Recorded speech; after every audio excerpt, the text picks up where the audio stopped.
Wow, it's time for another show full of tips and ideas from the sales growth leadership expert, Dean Akers. Known for his experience in hyper-growing companies and creating cultures for high-performance teams, here's Dean.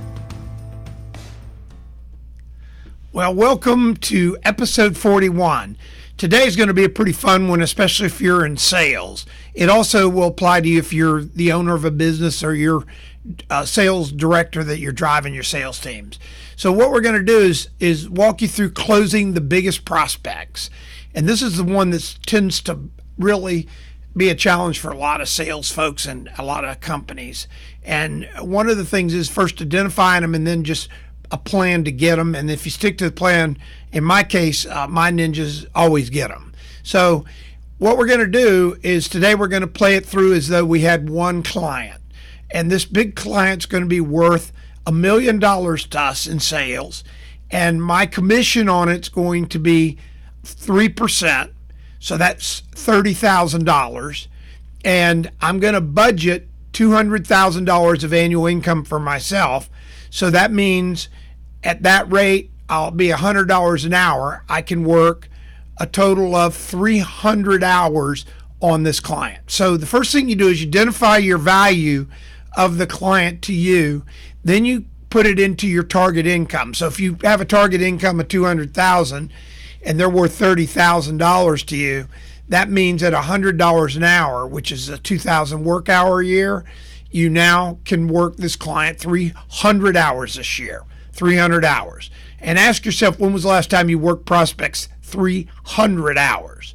Now, this is not going to be a prospecting deal where you just try to ring them up and get calls and send them an email and just run into walls. This is, so you can clearly see you can budget some serious hours because of the income for you. So we're going to start out by cold calling this client. And what we do with a cold call, we're going to talk about clients that generally are in a geographic area where you can do this. This works on the phone too, but we're not going to talk about that today. So now you're going to go cold call this client. The first person you're going to go try to see is the most senior person in the company, which is generally the owner or the CEO. When you go in, you're going to go in and introduce yourself to the receptionist or the gatekeeper at the front, and they're going to say, "May I help you?" And you're going to go, "I would like to meet so and so." But before you do that, you want to introduce yourself. Put your hand out, introduce yourself to this receptionist or gatekeeper, and ask them their name. And they'll say, "My name's Susie." And you go, "Is that Susie? What was your last name?" And she goes, "Susie Smith." And then you go, I'm here and I want to meet so-and-so. And it's generally the head person.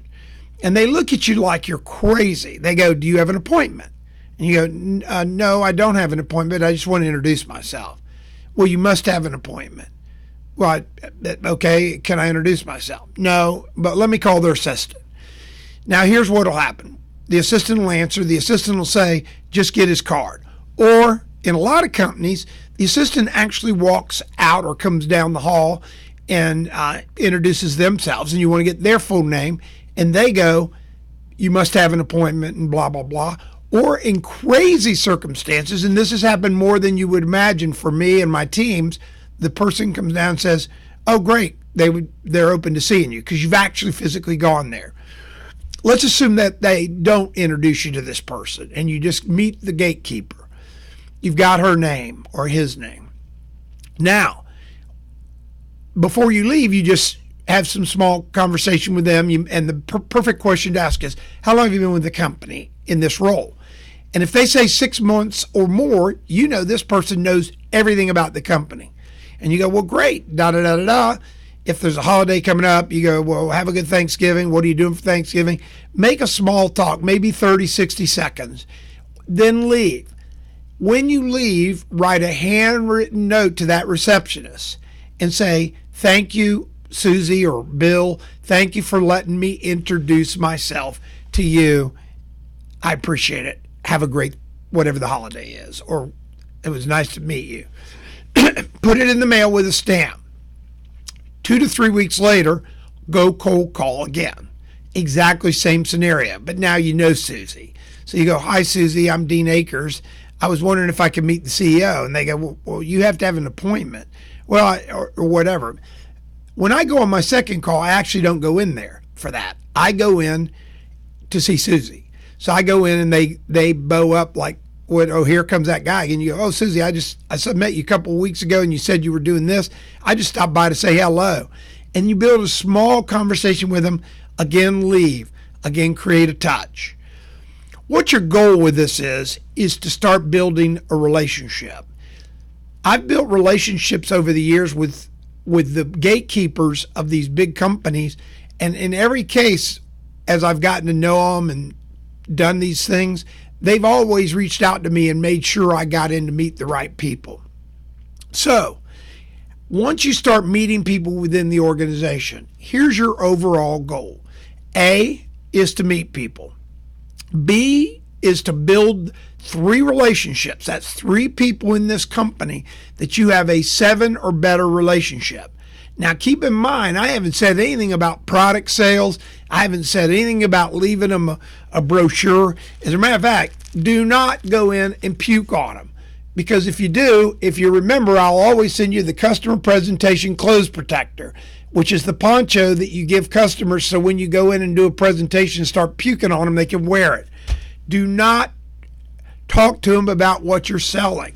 They can see your card. They'll know what you're there for. Get to know these people. Get to know them. Again, you're budgeting 2 years. You know that you can work 300 hours. You're not going to ever close them on the first call. It's so rare. It's like, some kind of crazy sighting of a weird animal. You're just not going to happen. So at the end of the day, you're budgeting these 2 years. You're budgeting these 300 hours a year because you know the income value is 30 grand to you per year.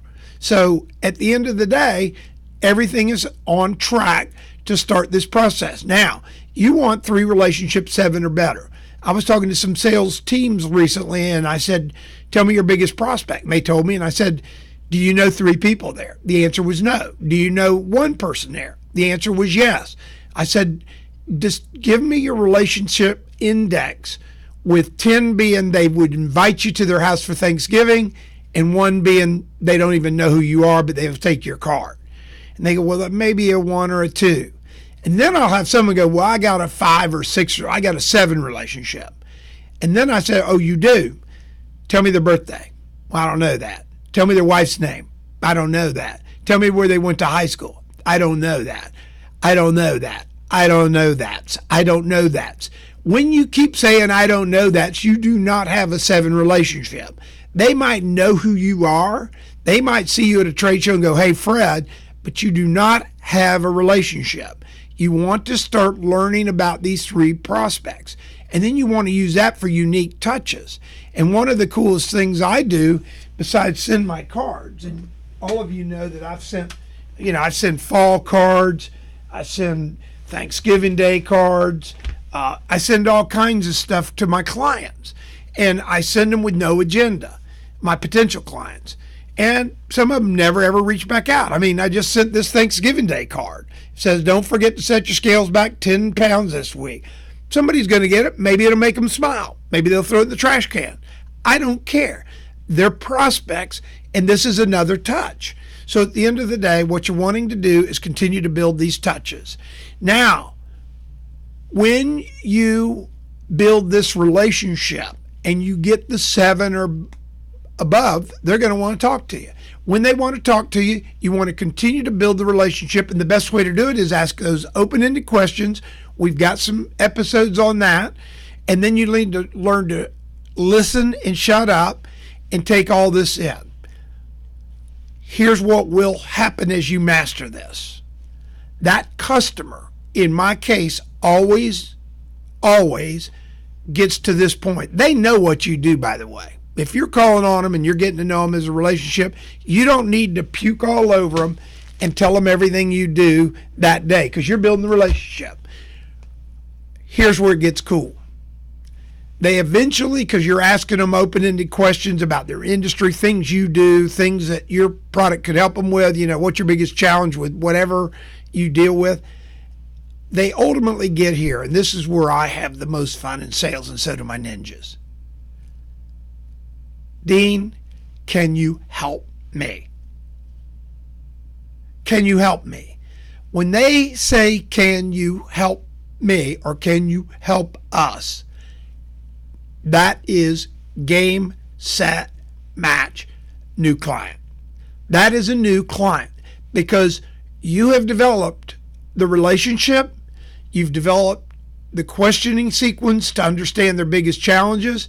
By asking those questions, they understand that you're very schooled in maybe their challenges without puking on them about your product. And then they'll ask you, can you help me? That's where you can now say, yes, I can. In my experience, in all the businesses I've been in, when they ask me, can you help me? I get the client. I get the sale. And they do business with me. So your challenge is to go out and find those big prospects. Be 3 deep, 7 or better relationship. Budget the time. Do not puke on them. Ask open-ended questions and know that you have that 300 hours in a year, if that's your client target income, that you could work them. Be diligent about it and you will get the customer. I promise you. You guys have a great week. We hope you enjoyed this week's show. Subscribe today to our podcast and send questions or thoughts to help@deanacres.com. Also, visit us at www.deanacres.com to listen to prior shows and view helpful videos. Also, great tips to download. Thanks again.